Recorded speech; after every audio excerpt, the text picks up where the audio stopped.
दोस्तों, comedy king Rajpal Yadav ने दिल्ली की तिहाड़ जेल में सरेंडर कर दिया है। 50 लाख रुपए का इंतजाम करने के बावजूद हाई कोर्ट ने उन्हें और समय देने की याचिका खारिज कर दी, बार बार नॉन कंप्लायंस का हवाला देते हुए। जी हां, ये वो कड़वा सच है जिसने पूरी इंडस्ट्री में खलबली मचा दी है।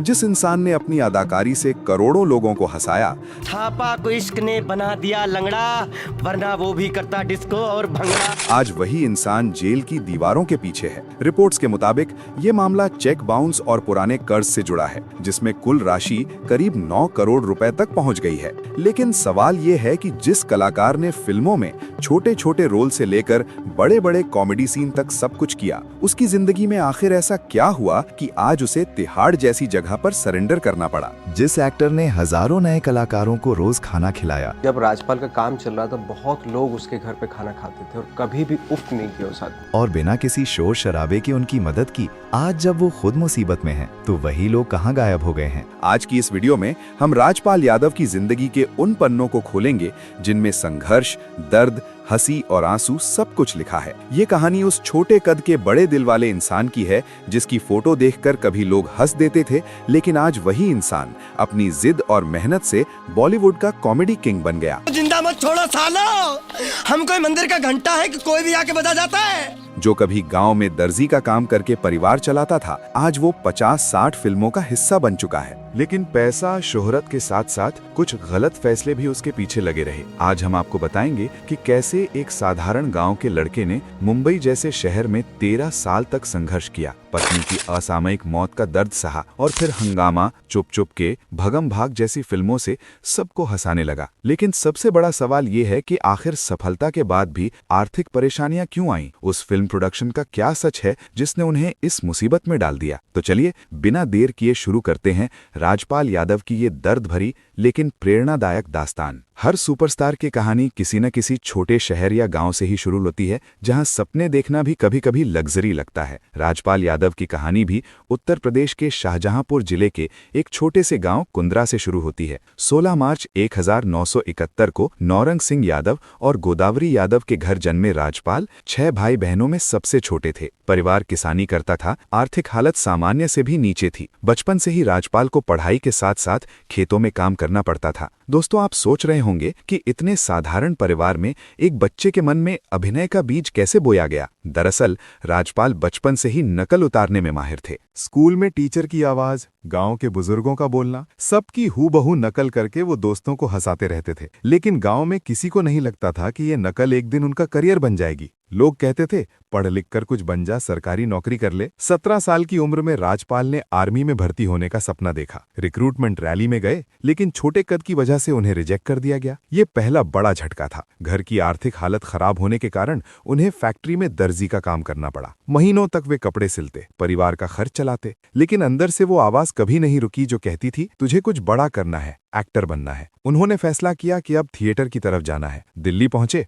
और national school of drama NSD में एडमिशन ले लिया। यहां से उनकी जिंदगी में असली पॉलिशिंग हुई। NSD में ट्रेनिंग के दौरान उन्होंने थिएटर के कई प्ले किए, लेकिन मुंबई का सपना अभी भी दूर था। NSD के बाद राजपाल मुंबई आए। यहाँ की जिंदगी ने उन्हें बहुत कुछ सिखाया। पहले कुछ साल तो बेहद मुश्किल थे। छोटे मोटे रोल मिलते, कभी टीवी में, कभी थिएटर में। रहने के लिए सस्ते कमरे, खाने के लिए रोटी सब्जी। कई बार तो रात को सोने से पहले यही सोचते कि कल ऑडिशन में फिर रिजेक्शन मिलेगा। एक किस्सा खुद राजपाल ने कई इंटरव्यू में बताया है। वे कहते हैं कि उनकी छोटी कदकाठी की वजह से कई डायरेक्टर सीधे मना कर देते थे। कोई कहता, भाई हीरो के दोस्त का रोल भी नहीं लगेगा, तुम तो बहुत छोटे हो। लेकिन राजपाल ने इस कमजोरी को अपनी ताकत बना लिया। उन्होंने सोचा कि अगर लोग हंस रहे हैं तो मैं उन्हें हंसाऊंगा। 1999 में उनकी पहली फिल्म आई, दिल क्या करे। छोटा रोल था, लेकिन शुरुआत हो गई। फिर 2000 में राम गोपाल वर्मा की फिल्म जंगल आई। इसमें उन्होंने नेगेटिव रोल किया। ये रोल इतना पावरफुल था कि लोग हैरान रह गए। कॉमेडी किंग कहलाने वाले राजपाल ने एक बार गुस्सैल और खूंखार किरदार में भी सबको चौंका दिया। इस फिल्म के लिए उन्हें स्क्रीन अवार्ड में नॉमिनेशन भी मिला।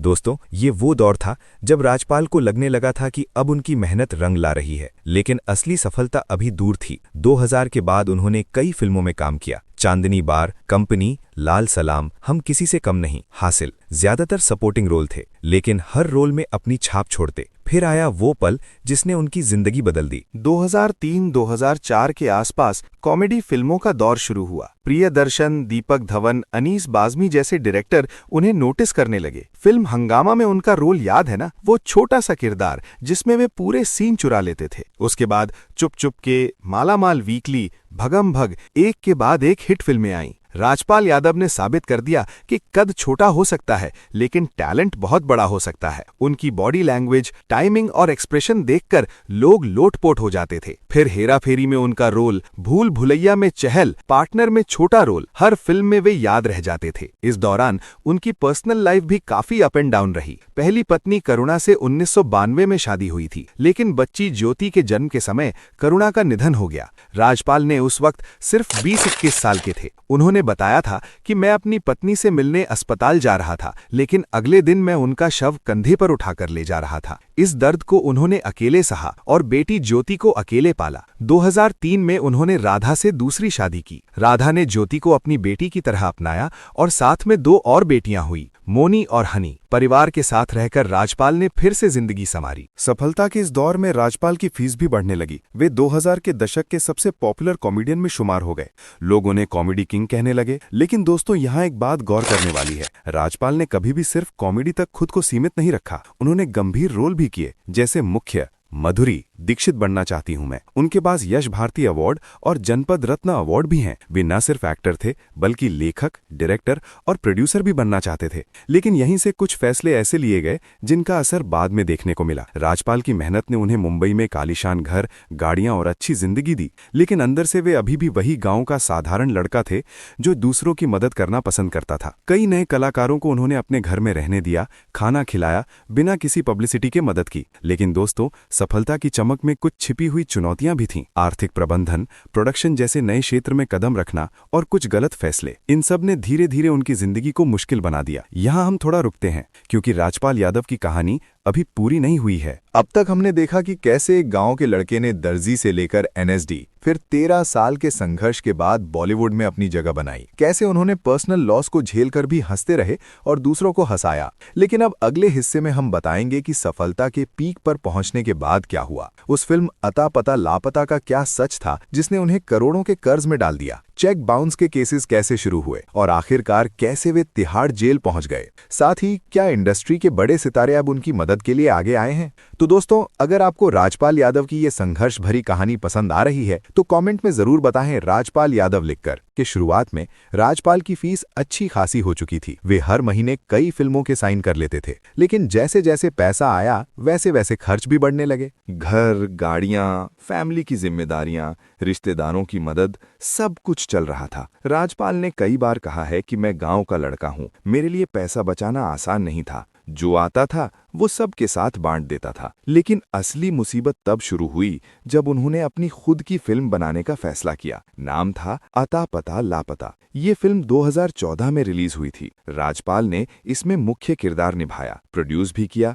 और काफी मेहनत भी लगाई। लेकिन दोस्तों, बॉक्स ऑफिस पर यह फिल्म बुरी तरह फ्लॉप हो गई। रिपोर्ट्स के मुताबिक इस फिल्म में करोड़ों रुपए लगे थे। प्रमोशन, प्रिंट, डिस्ट्रीब्यूशन, सब में पैसा गया। लेकिन जब फिल्म चल नहीं पाई तो जो कर्ज लिया गया था वो वापस नहीं हो पाया। कई लोगों का पैसा अटक गया। कुछ प्रोड्यूसर, कुछ फाइनेंसर, कुछ दोस्त, सबके साथ पेमेंट का इशू हो गया और यहीं से चेक बाउंस के केस शुरू हुए। एक के बाद एक केस दर्ज होने लगे। कुल मिलाकर कई करोड़ रुपए के केस बन गए। राजपाल ने कोशिश की कि सब कुछ सेटल कर लें। उन्होंने कई बार पेमेंट करने की कोशिश की, लेकिन जैसे जैसे ब्याज बढ़ता गया राशि 9 करोड़ के आसपास पहुंच गई। एक केस में तो बात इतनी बढ़ गई कि हाई कोर्ट तक पहुंच गई। कोर्ट ने उन्हें कई बार समय दिया, लेकिन हर बार कुछ न कुछ नॉन कंप्लायंस हो जाता था। कभी पेमेंट का पूरा अमाउंट नहीं जमा हो पाता था, कभी कोई और कानूनी अड़चन आ जाती थी। आखिरकार कोर्ट ने सख्ती दिखाई और कहा अब और समय नहीं मिलेगा। फिर क्या था, 2025 के अंत में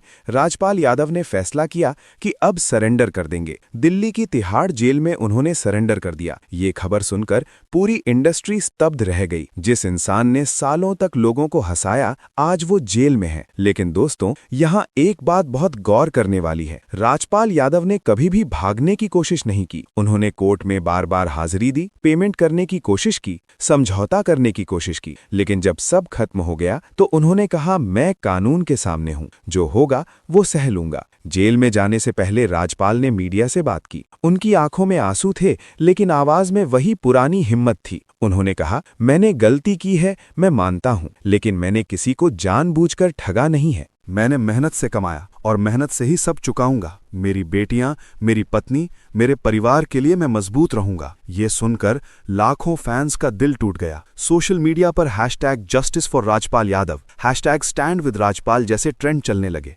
लोग लिखने लगे, कॉमेडी किंग को जेल में नहीं देखना चाहते। कई लोग कह रहे थे कि इंडस्ट्री के बड़े सितारे उनकी मदद क्यों नहीं कर रहे। अब सवाल ये है कि क्या बॉलीवुड अब भी राजपाल यादव को सपोर्ट करेगा? क्या कोई बड़ा स्टार या प्रोड्यूसर आगे आएगा और उनकी मदद करेगा? क्योंकि राजपाल ने तो कई बार नए कलाकारों की मदद की थी, कई लोगों को अपने घर में रखा था, काम दिलवाया था। इस बीच एक और बात सामने आई। कुछ रिपोर्ट्स में कहा गया कि राजपाल ने जेल में भी अपनी हंसी नहीं छोड़ी। जेल के अंदर अन्य कैदियों को हंसाने की कोशिश कर रहे हैं। एक कैदी ने बताया, राजपाल भाई यहाँ भी वही हैं, शाम को सबको अपनी पुरानी फिल्मों के किस्से सुनाते हैं, सब हंसते हैं। ये उनकी वो ताकत है जो कभी नहीं गई, हंसी। लेकिन दोस्तों, राजपाल यादव की कहानी अभी खत्म नहीं हुई है। जेल में रहते हुए भी उन्होंने हिम्मत नहीं हारी। उन्होंने फैमिली से बात की, वकीलों से बात की और बाहर आने की पूरी तैयारी कर रहे हैं। अब अगले और आखिरी हिस्से में हम बात करेंगे कि राजपाल यादव के जेल जाने के बाद क्या हुआ। क्या कोई बड़ा पैचअप हुआ? क्या इंडस्ट्री ने उनकी मदद की? क्या वे जल्द बाहर आ पाएंगे?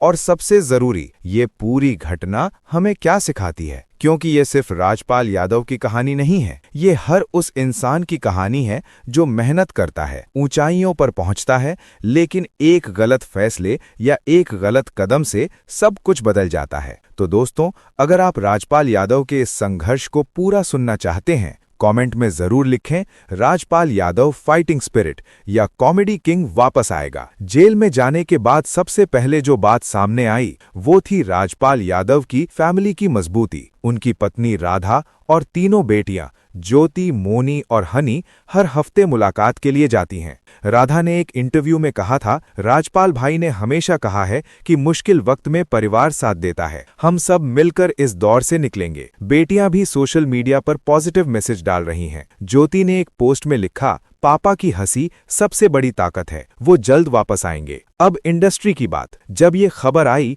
तो शुरू में काफी लोग चुप रहे, लेकिन धीरे धीरे कुछ दोस्त और साथी कलाकार सामने आए। अक्षय कुमार ने एक स्टेटमेंट दिया जिसमें उन्होंने कहा, राजपाल हमारा बहुत पुराना दोस्त है, हम सब उसकी मदद के लिए तैयार हैं। कुछ रिपोर्ट्स में ये भी आया कि अक्षय और कुछ अन्य सीनियर एक्टर्स ने उनके परिवार से बात की और कानूनी खर्चे में मदद करने का वादा किया। एक और बड़ी खबर ये आई कि कई पुराने प्रोड्यूसर और डायरेक्टर जिनके साथ राजपाल ने सालों काम किया, अब उनसे संपर्क में हैं। कुछ ने कहा कि अगर वे बाहर आते हैं तो उन्हें फिर से फिल्मों में काम दिया जाएगा, क्योंकि राजपाल का नाम अभी भी कॉमेडी के साथ जुड़ा हुआ है। लोग भूल नहीं पाए हैं हंगामा का वो किरदार, भगम भग में उनकी एंट्री, फूल और कांटे में उनकी मासूमियत। फिलहाल जेल में रहते हुए राजपाल यादव ने एक बहुत महत्वपूर्ण फैसला लिया। उन्होंने अपने वकीलों को कहा कि जो भी सेटलमेंट हो सकता है वो करने के लिए तैयार हैं। कुछ केस में समझौता हो चुका है, जो बाकी हैं उनमें भी जल्द ही बात बनने की उम्मीद है। कानूनी जानकारों का कहना है कि अगर वे बाकी राशि का कुछ हिस्सा चुका देते हैं और बाकी के लिए समय ले लेते हैं तो जमानत मिलने की पूरी संभावना है। दोस्तों, राजपाल यादव की ये पूरी यात्रा हमें कई सबक देती है। पहला सबक, सफलता कभी स्थायी नहीं होती। आज आप ऊपर हैं, कल नीचे आ सकते हैं, इसलिए हमेशा पैसों का सही प्रबंधन करना चाहिए। प्रोडक्शन, बिजनेस में कदम रखने से पहले पूरी रिसर्च करनी चाहिए। दूसरा सबक, गलती इंसान से ही होती है। राजपाल ने खुद माना कि कुछ फैसले गलत हुए, लेकिन उन्होंने कभी झूठ नहीं बोला, भागने की कोशिश नहीं की, कानून के सामने खड़े हुए। यही उनकी सबसे बड़ी ताकत है। तीसरा और सबसे बड़ा सबक, हंसी और हिम्मत। जितने दर्द झेले, जितनी मुश्किलें आईं, फिर भी उन्होंने हंसना नहीं छोड़ा। जेल में भी कैदियों को हंसाया। यही वजह है कि आज भी लाखों लोग उनके साथ हैं। अब कल की बात करें। अगर सब कुछ ठीक रहा तो अगले कुछ महीनों में राजपाल यादव बाहर आ सकते हैं, और जैसे ही वे बाहर आएंगे सबसे पहले क्या होगा? एक प्रेस कॉन्फ्रेंस, एक नई फिल्म, या फिर सीधे स्टेज पर आकर लोगों को हंसाना। मुझे पूरा यकीन है कि वो वापस आएंगे, और इस बार वो और मजबूत होंगे, क्योंकि जो इंसान तिहाड़ जैसी जगह से हंसते हुए निकलता है उसे कौन रोक सकता है। दोस्तों, राजपाल यादव की ये कहानी हमें याद दिलाती है कि जिंदगी में उतार चढ़ाव आते रहते हैं, लेकिन अगर आपके अंदर हिम्मत है, परिवार है और सबसे जरूरी हंसी है, तो आप कभी हार नहीं मानते। तो आखिरी बार कमेंट बॉक्स में लिख दीजिए, राजपाल यादव वापस आएगा, कॉमेडी किंग जिंदाबाद, या फिर अपना सबसे पसंदीदा राजपाल यादव का किरदार बताइए, हंगामा वाला, भगम भग वाला या कोई और। राजपाल यादव की तरह हम भी कहते हैं, हंसते रहिए। मुश्किलें आएंगी जाएंगी, लेकिन हंसी हमेशा रहनी चाहिए। मिलते हैं अगली कहानी के साथ, तब तक के लिए हंसते रहिए, मुस्कुराते रहिए। जय हिंद।